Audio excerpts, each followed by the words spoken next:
Merci de nous rejoindre pour le journal sur la télévision togolaise. Madame, Monsieur, bonsoir. Voici les titres du journal.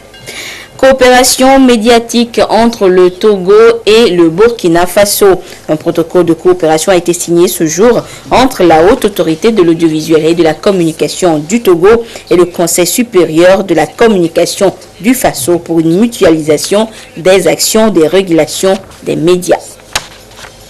Mutualisation d'actions également dans la sécurisation des gazoducs sur le continent. 4 pays, dont le Togo, se concertent depuis ce matin pour préserver et pérenniser la production du gaz naturel. Et puis la 14e foire internationale de Lomé s'ouvrira le 24 novembre prochain. Et cette année, c'est le numérique qui sera au service des affaires. Le lancement officiel, c'était cet après-midi du côté du centre d'exposition des foires Togo 2000.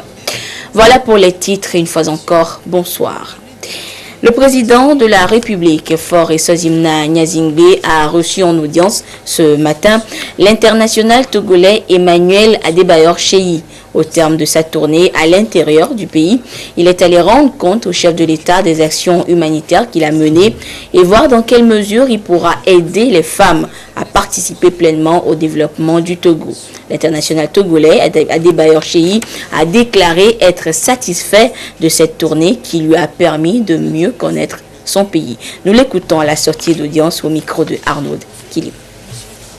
J'ai fait une tournée de 10 jours. Je suis venu, on a parlé comment trouver une solution pour pouvoir aider le pays. Vous savez, je suis un enfant de ce pays, j'adore ce pays et je suis là. Je voulais faire partie des gens qui vont faire évoluer le Togo et je suis très content. On a fait une petite meeting de 30 minutes, de 30 à 45 minutes, ça s'est très bien passé. Vous savez, bon, c'est vrai que je suis adoré dans ce pays, je suis aimé dans ce pays. Et voilà, j'ai organisé une tournée pour pouvoir donner un petit peu. Vous savez, quand on te donne quelque chose, c'est à toi d'essayer de donner quelque chose en retour. Donc j'ai organisé cette tournée juste pour connaître mon pays un peu mieux, pour aller au nord.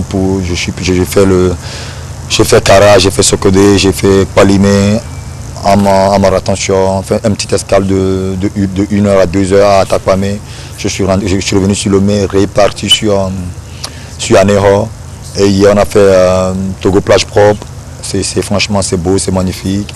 La tournée c'est pour montrer aux gens, c'est pour montrer surtout à la jeunesse que si on veut devenir quelque chose, on peut y travailler pour. C'est ce que j'ai fait et je suis en train de dire à tout le monde de travailler pour que le Togo soit mieux, pour que le Togo de demain soit mieux. Et nous reviendrons en détail sur les dernières étapes de la tournée de Adebayor Cheyi à l'intérieur du pays dans la page des sports de cette édition. Je vous le disais en titre, les responsables de la Haute Autorité de l'Audiovisuel et de la Communication du Togo et ceux du Conseil supérieur de la Communication du Burkina Faso ont signé ensemble ce matin à Lomé un protocole de coopération.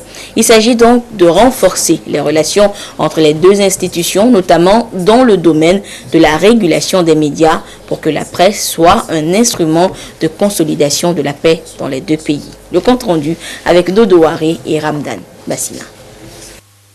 L'autorité de l'audiovisuel et de la communication et le Conseil supérieur de la communication CSC du Burkina Faso mutualisent par cet acte leurs efforts et moyens face aux différents enjeux des défis de l'heure. Il s'agit surtout pour les deux structures de renforcer leur partenariat dans le domaine de la régulation et des échanges d'informations. À travers ce protocole, nous nous engageons entre autres à renforcer l'autorité de nos instances à travers la concertation, à renforcer les capacités des personnels de nos deux institutions, à échanger des rapports et plans d'action annuels et à mettre en place des systèmes fiables de collecte, de traitement et de diffusion de l'information et de la documentation, pour ne citer que ces quelques aspects. Une nouvelle ère s'ouvre dans les relations entre la HAC et le CSC.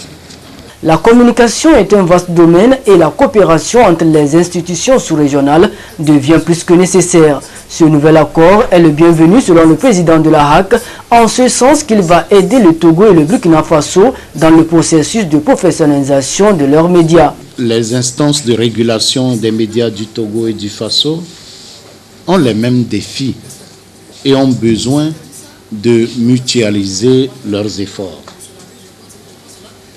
Cette volonté se concrétise aujourd'hui par la signature du présent protocole de coopération, Madame la Présidente. C'est le lieu de vous renouveler donc mes compliments pour la convergence de vues qui existe déjà entre nos deux institutions dans le cadre du RIARC, du REFRAM et de la plateforme des régulateurs de l'UEMOA. Et pourquoi pas pour bientôt dans le cercle de la CEDEAO où plusieurs secteurs d'activité essayent déjà de consolider le vouloir vivre ensemble des populations dans un climat de paix et de sécurité. Déjà, la HAC est invitée à prendre part à Ouagadougou du 5 au 7 juillet prochain à une réunion de haut niveau au profit des cadres du Conseil supérieur de la communication du Burkina Faso. Et je vous donne lecture de cette série de communiqués de la HAC. Faisons suite à une plainte de M. Gabriel Ameyi, président de Maranatha Football Club de Fiokpo, contre Radio Planète Plus de Palimé pour diffamation, calomnie et accusations sans preuve dans l'émission En éveil diffusée le dimanche 28 mai 2017. La Haute Autorité de l'Audiovisuel et de la Communication a consacré sa séance plénière de mercredi 28 juin 2017 à l'audition du promoteur de Radio Planète Plus, Dr Epiphane Komedja, accompagné de messieurs Vincent Biam, vice-président de Radio Planète Plus, et de l'animateur Michel Niavor Touglo pour relever les manquements professionnels graves contenus dans l'émission incriminée. Durant l'audition, la HAC a déploré le manque de professionnalisme, de maîtrise des débats et d'équilibre dans la gestion de l'émission par l'animateur Michel Niavor Touglo, ce qui constitue des manquements graves. Il convient de rappeler qu'au cours de l'émission, certaines attitudes et prises de position de l'animateur ont déséquilibré le débat tout en donnant l'impression d'une attaque contre la personne du plaignant. Le promoteur de Radio Planète Plus, Dr Epiphane Komedja, a reconnu et déploré les graves dérapages et violations des règles déontologiques contenues dans l'émission en cette période sensible de fin de championnat national de football de première division saison 2016-2017. Il a saisi cette occasion pour présenter ses sincères excuses au plaignant, M. Gabriel Ameyi, et a sollicité l'appui de la HAC pour le renforcement des capacités professionnelles des journalistes et animateurs de Radio Planète Plus. En guise d'apaisement, les responsables de Radio Planète Plus ont proposé de publier un communiqué d'excuses et d'organiser très prochainement des émissions débats pour un retour de la sérénité.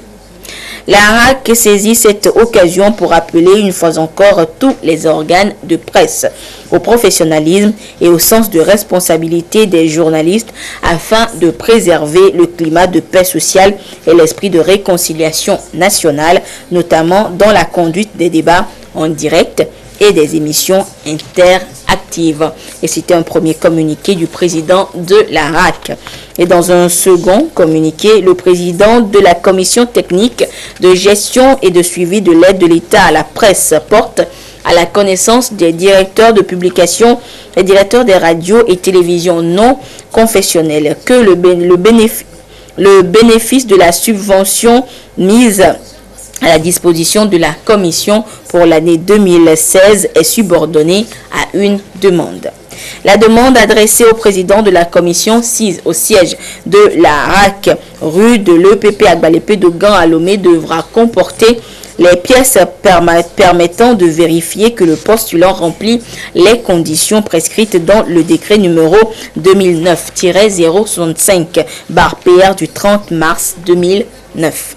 À cet effet, les conditions de base à remplir, quelle que soit la nature de l'organe de presse, presse écrite ou presse audiovisuelle, à l'exécution des médias, à l'exclusion des médias confessionnels, publics, d'entreprises, d'institutions ou de départements ministériels sont les suivantes. Être une entreprise de presse détenue au moins à 51% par des nationaux togolais, avoir un personnel permanent affilié aux structures de sécurité sociale, exister depuis au moins 12 mois révolus avant le 1er mai 2016, être un organe de presse ayant un caractère d'intérêt général consacré notamment à l'information, à l'instruction et à la distraction du public. L'ensemble des conditions d'éligibilité à l'aide de l'État à la presse est disponible sur le site internet de la RAC, le www.ractogo.tg. Les demandes sont reçues au siège de la commission du lundi 3 juillet au vendredi 4 août 2017. La suite de cette édition à présent. La 14e foire internationale de Lomé ce sera du 24 novembre au 11 décembre 2017. C'est une opportunité qui est offerte annuellement aux opérateurs économiques du Togo et du reste du monde de faire la promotion de leurs produits. Et cette année, la foire est placée sous le thème « Le numérique au service des affaires ». Et la deuxième édition de la foire Made in Togo a également été lancée dans la même foulée. Le compte rendu avec Robert Kotogbe et Ekwi Salah. La foire internationale de Lomé est un événement qui offre des opportunités d'affaires aux opérateurs économiques du Togo et d'ailleurs. Cette année, elle est à sa 14e édition et s'ouvrira du 24 novembre au 11 décembre prochain. D'ores et déjà, les promoteurs s'activent pour accueillir les exposants et visiteurs. À cette édition, le numérique sera mis au service des affaires. Au niveau de l'entreprise, et au niveau des ménages, bref, au niveau de tous les secteurs de l'activité économique, aujourd'hui, le numérique a toute sa place lorsqu'on voudrait assurer une certaine efficience de l'exploitation. Il faudrait que nous fassions en sorte que cela puisse rentrer également dans les habitudes, que ce soit au niveau de la production, au niveau de la commercialisation. Nous nous sommes dit, il faut parler de cela, il faut permettre quand même à ce que l'utilisation du numérique prenne essor pour que ça puisse agir sur le développement de l'économie nationale. La foire internationale de Lomé est perçue aujourd'hui comme une référence dans la sous-région et les raisons sont multiples. De 850 exposants à la 11e édition, cette 14e édition connaîtra une augmentation de 1100 exposants venus de 25 pays. La foire internationale de Lomé, au fil des années, fait notre fierté du fait de son imposition comme l'une des plus grandes manifestations foraines de la sous-région et même du continent africain. Ceci est illustré par la croissance régulière des statistiques et la diversité des participants, des produits et par ricochet de l'espace occupé. De ce qui précède, il en découle que notre pays constitue un pôle d'affaires important dans notre sous-région. J'invite les missions diplomatiques accréditées au Togo à faire auprès de leur pays une large diffusion de cette information afin de mobiliser leurs opérateurs économiques à y participer.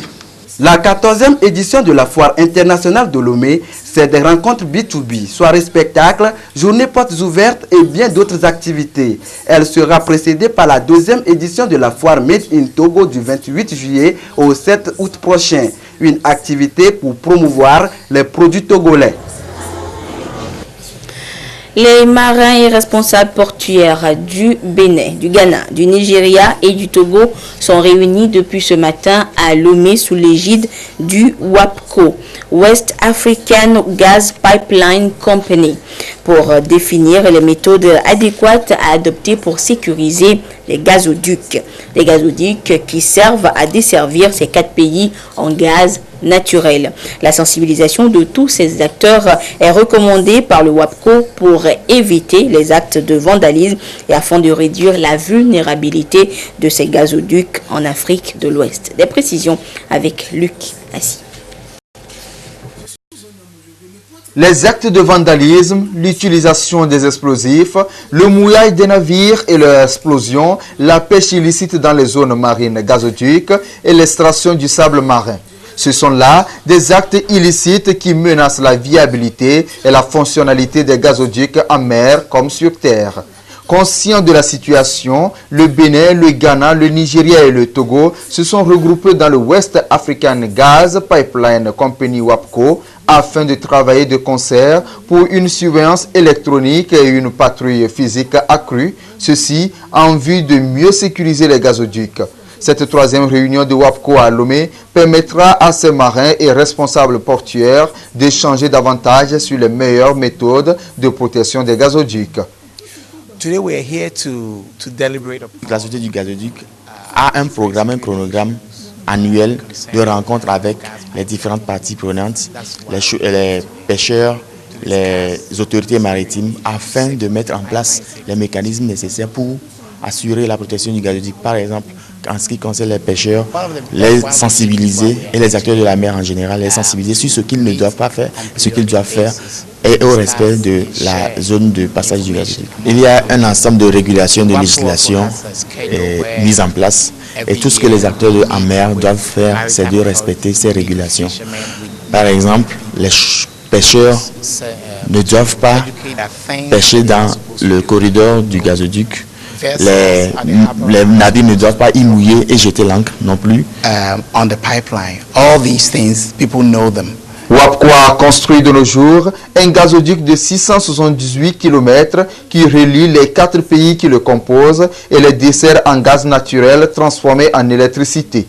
La structure se charge aussi de la maintenance, de l'entretien et de la sécurité de cette infrastructure gazière. Elle propose aujourd'hui l'augmentation des fréquences de patrouille et la sensibilisation de tous les acteurs marins pour mieux protéger les gazoducs. Le budget du programme d'entretien routier exercice 2018 sera bientôt élaboré. Ce matin, il était question pour les responsables du transport et leurs différents partenaires d'évoquer chacun à son niveau ses besoins à prendre en compte dans ce futur budget.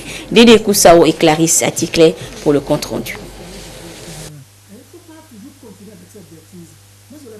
L'ensemble du réseau routier du Togo a fait l'objet en avril dernier d'une inspection par des missions de la Direction générale des travaux publics en vue de la préparation et l'élaboration de l'avant-projet du budget programme d'entretien routier exercice 2018.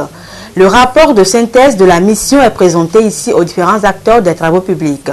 Les travaux d'entretien routier pour la campagne 2018 concernent essentiellement les routes nationales revêtues, en particulier la nationale numéro 1, les routes nationales non revêtues et les pistes rurales. Le montant prévisionnel de ces travaux est estimé à près de 32 milliards de francs CFA par la Société autonome de financement de l'entretien routier SAFER. Au niveau des financements, nous avons deux sources traditionnelles. Nous avons les droits des péages qui représentent à peine 25%, et nous avons la source principale qui sont les droits d'assises sur les produits pétroliers. Nous couvrons aujourd'hui, à peine 40% du besoin réel. Et nous sommes également dans l'exploration des ressources additionnelles que le gouvernement s'est engagé à nous accompagner, à nous aider. C'est en cours et nous pensons que dans l'avenir proche, nous aurons des compléments qui nous permettront de couvrir au maximum le réseau routier. Cette conférence de programmation et d'élaboration du budget programme d'entretien routier pour le compte de l'année 2018 se tient un peu plus tôt pour pallier les difficultés qu'engendre la saison des pluies et les retards de décaissement des fonds pour les travaux d'entretien routier. Au niveau de l'administration, 6 mois après, nous n'avons pas encore démarré les travaux à proprement parler parce que les procédures sont vraiment longues. Elles sont longues et c'est d'ailleurs pour cela que cette année, exceptionnellement, nous avons voulu initier cette conférence à partir au mois de juin pour nous donner beaucoup plus de marge puisque la conférence concerne l'année 2018 et nous nous disons qu'à partir du mois d'août, au plus tard en septembre, on aura lancé les appels d'offres pour que au plus tard en janvier, les travaux puissent commencer. Les missions se sont déroulées simultanément dans les 5 régions du pays. Le rapport de synthèse après avis des ingénieurs et techniciens des TP va aboutir à l'avant-projet du budget programme d'entretien routier. L'ouverture de nouvelles pistes rurales sera également prise en compte dans les zones non encore desservies. Le parc animalier Oti-Kéran est envahi. Les populations riveraines et même celles venues d'ailleurs occupent cette réserve pour faire des champs et des maisons d'habitation. Le phénomène prend de plus en plus de l'ampleur. Les autorités locales ont donc entrepris des rencontres avec les occupants pour les amener à quitter la réserve. Des précisions avec Nestor Monzo. Des champs qui s'étendent à perte de vue. Et pourtant, nous sommes dans une aire protégée, le parc Oti-Kéran. À côté de ces champs, des maisons. La réserve Oti-Kéran est littéralement occupée. Les riverains ont commencé par grignoter les alentours. Ils ont continué jusqu'à occuper aujourd'hui une bonne partie du parc. L'occupation de ce parc a commencé dans les années 90 avec l'avènement de la démocratie qui a entraîné les troubles sociopolitiques. Quand la paix sociale et politique a été réinstaurée, les efforts du gouvernement ont permis de faire partir la population qui occupait le parc. C'est ainsi que vers 2012, le gouvernement a su négocier un projet PRAPT, ce qui veut dire projet de réhabilitation du système national d'air protégé du Togo. Donc ce projet devrait réhabiliter le parc tout en gérant la communauté riveraine et l'intérieur du parc. Suite à l'échec de ce projet avec les événements de Mango, la population elle est venue de nouveau. Les premiers occupants se sont érigés même en propriétaires terriens et se permettent d'installer les demandeurs. Voyant le phénomène prendre des proportions inquiétantes, les préfets de l'Akiran et de l'Oti ont cherché à rencontrer les populations riveraines et les occupants pour tirer les choses au clair. Qui dit aire protégée dit domaine de l'État. Donc on ne peut pas accepter que quelqu'un d'autre vienne pour parler de droit de propriété. Donc la rencontre a consisté à leur faire comprendre que le gouvernement tient aux aires protégées. Des nouvelles démarches seront engagées en vue de voir comment on pourra appliquer le projet d'aménagement des aires protégées en rapport avec les événements malheureux que nous avons connus au niveau de l'Oti. Donc, nous sommes convenus que les populations locales, comme les métayers qui viennent d'ailleurs, puissent quitter ces aires protégées. C'est depuis 1950 que le parc national Oti-Kéran a été classé comme aire protégée. Il a une superficie de 169 000 hectares. Plus du tiers de cette réserve est envahi. Ce parc faisait la fierté du Togo. Avant les années 1990, il regorgeait de nombreuses espèces animales qui attiraient les touristes. Certaines espèces se permettaient de se coucher sur la route nationale numéro 1 sans avoir peur des hommes. Aujourd'hui, l'on peut traverser cette réserve sans avoir la chance d'apercevoir même un singe. Les acteurs des secteurs impliqués dans l'élaboration du premier rapport biennal du Togo vis-à-vis de l'engagement pris à Malabo pour réduire la faim et la pauvreté d'ici à 2025 s'activent. Ils échangent depuis cette semaine pour améliorer le document provisoire qui, une fois validé, sera soumis lors de la prochaine session des chefs d'État et de gouvernement de l'Union africaine en janvier 2018. Nathalie Vanig. Togo prépare son premier rapport biennal d'évaluation à soumettre lors de la prochaine session des chefs d'État et de gouvernement de l'Union africaine qui aura lieu en janvier 2018. C'est dans cette dynamique que les acteurs de tous les secteurs impliqués s'activent à consolider les données sectorielles relevant des départements partenaires du ministère de l'Agriculture en vue de valider l'ensemble des 43 indicateurs du rapport. Il s'agit spécifiquement de pouvoir, sur la base des indicateurs qui sont retenus, je disais tantôt il s'agit de 43 indicateurs au maximum, de pouvoir sur la base des cibles fixées, donner le niveau de réalisation que nous devons comparer par rapport aux cibles qui sont fixées. C'est des cibles qui engagent tous les pays et tous les pays doivent pouvoir dire sur la base donc de ce qui est réellement fait en termes de données. Donc il s'agirait de collecter des données auprès de toutes les institutions. Je parlais tantôt de la BCAO par exemple, la Banque africaine de développement, la FAO, le PNUD ont été saisis aussi pour nous fournir d'autres éléments d'information. Cette activité est en lien avec l'engagement pris en juin 2014 par le Togo lors de l'adoption de la déclaration de Malabo. Une déclaration qui invite les pays de l'Union à renforcer le financement des investissements dans l'agriculture, à éliminer la faim d'ici à 2025, à réduire de moitié la pauvreté d'ici à 2025, à stimuler le commerce intra-africain des produits et services agricoles et enfin à renforcer la résilience des moyens de subsistance et des systèmes de production en Afrique face aux aléas et autres risques liés au climat. Santé à présent avec le projet d'élimination de la transmission du VIH de la mère à l'enfant qui est dans sa 3e année de mise en œuvre au Togo. Ce matin, lors du bilan à mi-parcours du projet a sonné et il a réuni tous les acteurs impliqués dans la lutte contre la pandémie dans notre pays. Le compte rendu avec Yasmine, Kodia et Honoré. Bonjour.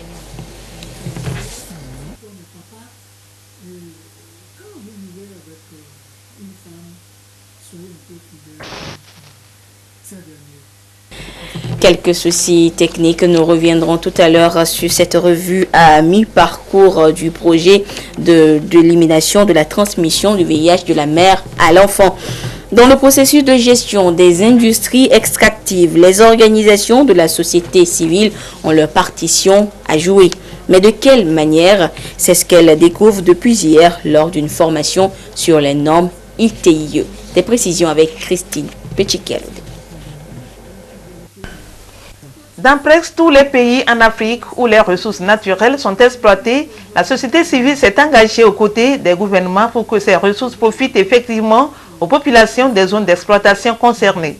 Le constat fait par le comité de pilotage Afrique de la campagne publiée Ce que vous payez est que ces 2 dernières années au Togo, les organisations de la société civile concernées ne sont plus dynamiques, d'où cette formation pour relever leur niveau de compétence. Notre campagne, c'est de parvenir par des approches à cerner plus ou moins les quantités effectivement extraites et vendues sur le plan international. C'est de parvenir à cerner ce qui, en termes de revenus fiscaux, devait rentrer dans la caisse de l'État pour que l'État puisse s'occuper du développement socio-économique du pays. C'est aussi de parvenir à ce que les populations des zones extractives trouvent leur compte. Vous avez des représentants d'organisations venus des différentes régions, venus des différentes zones d'exploitation des ressources au niveau du Togo. Donc, nous pensons que ce sont des gens qui connaissent le terrain, ce sont des gens qui travaillent déjà depuis plusieurs années à accompagner les communautés pour que non seulement l'exploitation des ressources se fasse dans le respect des droits des communautés, dans le respect dans la protection de l'environnement, et donc nous ne faisons que les accompagner, renforcer leur capacité à être proactifs. La campagne publiée Ce que vous payez à l'origine de l'ITIE dans bon nombre de pays promeut la transparence tout au long des chaînes de valeur dans les industries extractives. La coalition togolaise de cette campagne sera relancée à la suite de ces travaux avec pour mission d'œuvrer aux côtés du gouvernement dans la gestion durable des ressources naturelles dans l'intérêt des populations. Dans le reste de l'actualité, au Bénin, 7 ans après l'éclatement du scandale ICC Service, une collecte d'épargne illégale, le procès est rentré dans le vif du sujet ce matin à la cour d'assises de Cotonou. 10 personnes sont sur le banc des accusés dans cette affaire Madoff à la béninoise. Il faut rappeler qu'en 2006, ICC Service proposait aux épargnants des placements mirobolants. Et dans les faits, des milliers de Béninois y ont perdu toutes leurs économies. Le 4 juillet prochain, les États-Unis célébreront leur indépendance, le 241e anniversaire de la déclaration d'indépendance des États-Unis. Mais en attendant et en prélude à cette célébration, donc, une manifestation, une soirée a été organisée hier à l'ambassade des États-Unis et à la résidence de l'ambassadeur à Lomé. Les précisions avec Luc Assis. Un toast pour célébrer le 241e anniversaire de la déclaration de l'indépendance des États-Unis d'Amérique. Ce 4 juillet 1776, le pays s'affranchissait à jamais du joug colonial anglais. En prélude au 4 juillet 2017, membres du gouvernement, diplomates et hommes d'affaires se sont retrouvés autour de l'ambassadeur des États-Unis au Togo pour marquer cette fête nationale.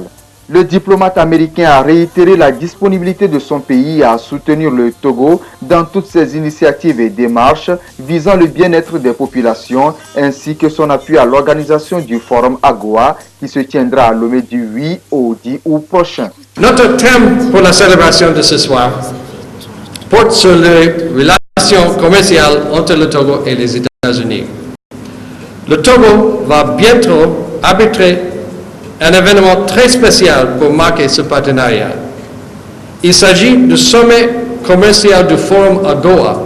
Les ministres du commerce des États-Unis et de 39 pays africains, ainsi que des PDG, des entrepreneurs et des représentants de la société civile, viendront à Lomé pour un sommet de 3 jours pour discuter des voies et des moyens pour renforcer le commerce entre les États-Unis et l'Afrique. Le Forum AGOA offre une opportunité sans précédent au Togo pour assurer la promotion du pays et de ses produits vers les États-Unis, le plus grand marché de consommation du monde.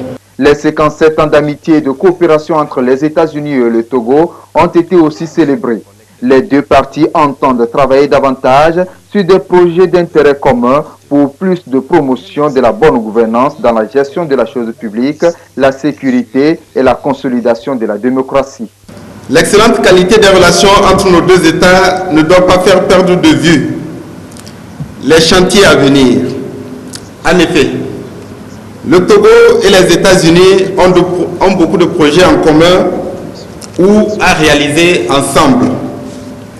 Certaines initiatives sont déjà très avancées et progressent avec beaucoup de satisfaction, à l'instar du Millennium Challenge Corporation, dont la réussite permettra, j'en suis convaincu, et vous conviendrez avec moi, de soutenir la promotion de la bonne gouvernance dans la gestion des affaires publiques, la création d'un environnement favorable aux affaires et plus d'engagement dans les secteurs sociaux. L'autre chantier commun important reste l'organisation en août prochain à Lomé, dans notre capitale, du Forum sur le commerce et la coopération économique en Afrique subsaharienne, le Forum AGOA. Le ministre de la fonction publique, Gilbert Barra, représentant son collègue des affaires étrangères, Robert Doucet, a en outre exprimé la gratitude du Togo aux États-Unis pour leur apport dans la réussite de la mission du Ashkrone. La déclaration d'indépendance de 1776 constitue le premier test politique des Américains depuis son adoption ce 4 juillet par le Congrès d'alors. Vous l'aurez donc compris, le diplomate américain a convié ses invités cette année au Radisson Blu Hotel de février. La 3e édition du concours de la meilleure écriture de l'Institut des sciences de l'information, de la communication et des arts ISICA a connu sa finale hier avec la remise des prix aux 10 lauréats. Le compte rendu de la cérémonie avec Emmanuel Kalgora et Christine Petit-Calodé. Les étudiants de l'Institut des sciences de l'information, de la communication et des arts ISICA. Ils sont appelés après leur formation à exercer en tant que communicateurs. Et pour les aider à mieux séduire dans l'exercice de leur profession, l'Institut a initié le concours de la meilleure écriture. L'édition 2017 a sélectionné 10 meilleurs. C'était un devoir de classe qu'on devait ramasser, qui portait sur l'explication de l'origine du nom de famille. J'étais surpris et très content aussi. Je viens de découvrir un talent, alors du coup je vais le développer. On vise l'excellence des étudiants en production de textes littéraires. Donc l'UE c'est français, lire et écrire.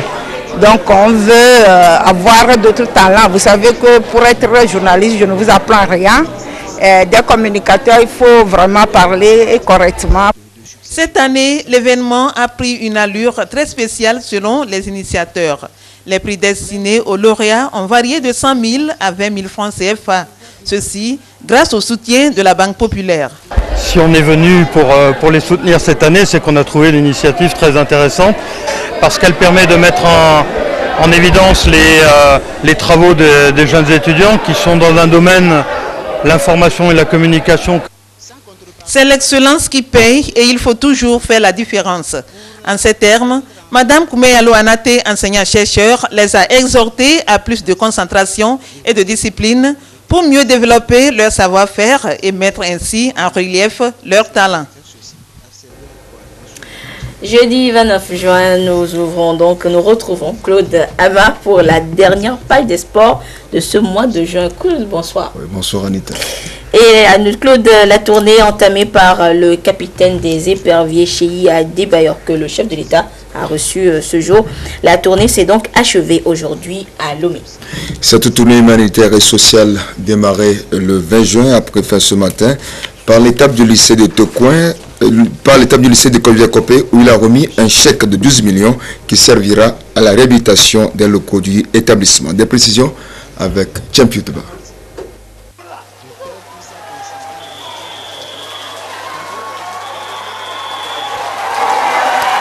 Chez l'icône du football togolais africain, Cheyi Adebayor, le sport, particulièrement le football et les études font très bon ménage.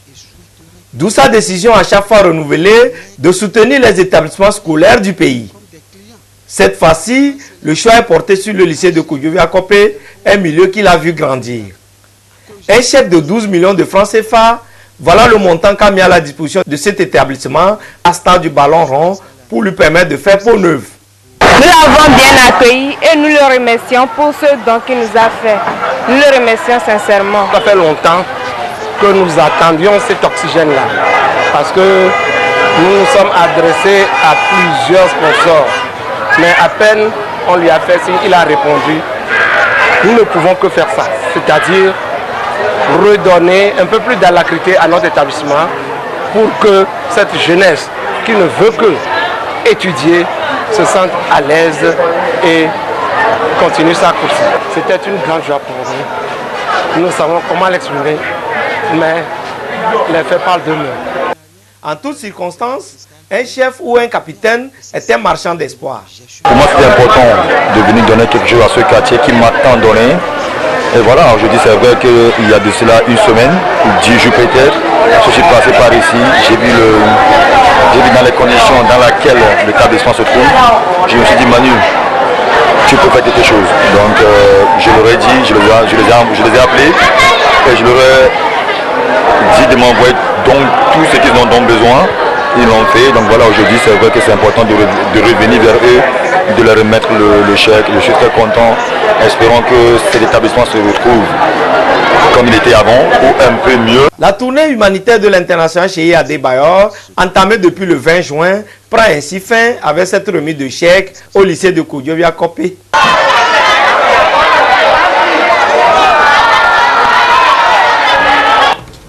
Et Claude, déjà mardi, Cheyi et sa délégation étaient du côté d'Aného, où ils ont remporté leur duel amical contre Borlesou au Rekamal de la localité, 1-0. Un match suivi le lendemain par l'opération plage propre dénommée Aputaneko, initiée justement par le capitaine des éperviers pour rendre ces lieux agréables. Nous retrouvons Champion Touba. Sur leurs propres installations, les requins mâles des lacs ont dû reculer et céder face à l'avancée du capitaine Cheyi Adebayor et sa troupe en bleu et noir. Une domination marquée par l'ouverture du score à la 16e minute grâce à l'international Senaya Junior. Après cette ouverture de score, plus de buts jusqu'à l'issue de la partie, ce malgré des occasions de part et d'autre. 1-0 en faveur de la Team C, qui s'adjuge ainsi le trophée et une enveloppe d'1 million de francs CFA, laissant l'autre million des deux de la cagnotte à Gboulossou. Mais avant d'aller livrer bataille, le capitaine Cheyi a été fait grand dignitaire religieux et citoyen d'honneur de la ville d'Aného. Le séjour dans les lacs a été suivi le lendemain mercredi par l'opération plage propre à Putaneko. Opération initiée toujours par la star Cheyi et qui a mobilisé des milliers de bras valides. Un grand footballeur reste soucieux de la qualité de l'environnement. Et pour moi, c'est les enfants de ce pays qui doivent arranger le pays. Il faut qu'on arrête de dire le président de la République, le gouvernement, président de la fédération, non, c'est à nous, le pays nous appartient. Donc moi j'ai trouvé ça nécessaire, important de pouvoir prendre la décision de nettoyer la plage. J'ai commencé depuis la Turquie, où je mettais un peu sur mes réseaux sociaux tout ce qui est bon, c'est les slogans Togo plage propre. Et aujourd'hui je ne peux qu'être content parce que les gens ont répondu à mon appel. Une telle initiative est à perpétuer pour le bien de la plage de Lomé, l'une des meilleures des 10 815 km de façade atlantique du continent. Je suis ravi d'avoir participé à cette initiative pour sensibiliser les jeunes de Cordillère-Copé au moins à chaque 2 semaines, c'est-à-dire à la fin de chaque 2 semaines et rendre la plage propre. En tant qu'un fan du maréchal, donc on a motivé les autres pour pouvoir venir nettoyer la plage. C'est une bonne initiative. Pour une première édition, bon, je pense que c'est parti. Si d'autres bonnes volontés suivaient l'exemple de Chéhi, la plage de Lomé serait très enviable dans la sous-région. Oui, Anita, voilà l'essentiel pour la dernière page des sports du mois de juin. Rendez-vous samedi pour sport et détente. Et nous on se retrouve donc jeudi pour un autre numéro du mois de juillet. Mais à Claude, en attendant, on se retrouvera également pour l'opération Togo Propre. Une opération une traditionnelle opération qui se déroule donc tous les premiers samedis du mois. Et c'est ce mois, elle se déroulera donc le 1er juillet 2017 de 6h à 8h sur l'ensemble du territoire national. Et dans un communiqué, le gouvernement invite à cet effet les habitants des quartiers, des villes et campagnes, les chefs des services administratifs, les responsables des sociétés publiques, parapubliques et privées, les autorités municipales traditionnelles et religieuses, les comités de développement des quartiers, les associations et organisations de défense de l'environnement et de promotion du civisme et de la citoyenneté à se mobiliser pour le succès de cette opération. Les associations et groupes organisés qui désirent bénéficier de la couverture médiatique des organes de presse publique et de l'assistance technique de l'ANASAP sont priés de prendre contact avec les responsables de la direction de la formation civique joignable au numéro 90 91 55 11 ou au 90 27 82 18 qui se chargeront de communiquer aux services précités les lieux qu'ils ont retenus pour leur opération de salubrité. Et voilà, c'est sur ce communiqué ou ce rappel que se referme cette édition. Merci de votre fidélité à la télévision togolaise. À 22h30, vous serez en compagnie de Prudence Zinsou pour la dernière édition du journal. Au revoir.